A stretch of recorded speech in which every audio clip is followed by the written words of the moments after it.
Kicks off a year of festivities to celebrate Canada 150. We've got details tonight. Plus, after 68 years of bargains, a Toronto landmark prepares to close its doors for good. I walked through a couple of areas and I actually teared up. And the game has changed since the Great One played. Would he still measure up? You couldn't have played. Well, these players are so big now. They're so strong. Peter's interview with Wayne Gretzky.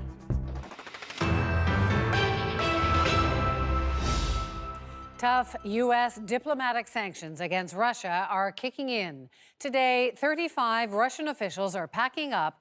The doors of 2 Russian-owned compounds in the United States are now closed.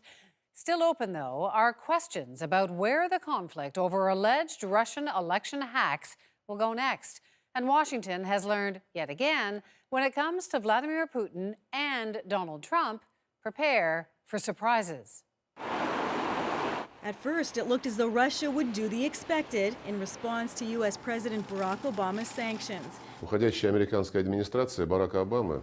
Russian Foreign Minister Sergei Lavrov recommended that Russia expel 35 U.S. diplomats from Moscow and St. Petersburg. But Russian President Vladimir Putin ruled that out, saying that would be irresponsible democracy.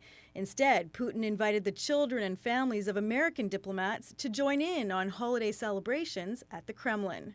Contrast that with a different scenario in the United States, where it was moving day for 35 Russian diplomats, their families, and staff. Nearly 100 people in total, with less than 2 days to leave the country.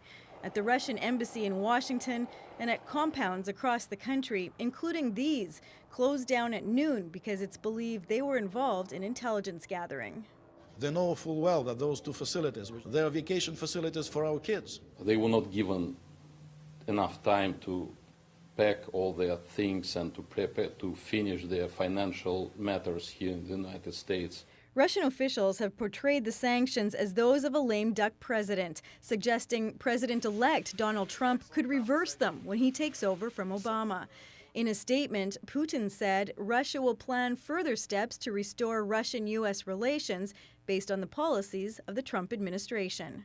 Boy, did he play this one well, so that Putin can step in and say, you know, I'm ignoring this president. I'm moving right on to Donald Trump. Another unusual twist today when Trump praised Putin, tweeting, "Great move on delay by Vladimir Putin. I always knew he was very smart." One of Trump's advisors says Obama's sanctions are aimed more at Trump than Putin. That this may be an attempt to box him in to see what he'll do as president. Trump's message is increasingly at odds, not only with the current White House, but with top Republicans. Congressional hearings start next week on cyber attacks, including Russian interference in elections. Senator John McCain says it's still possible to impose even more sanctions on Russia. Karen Pauls, CBC News, Washington.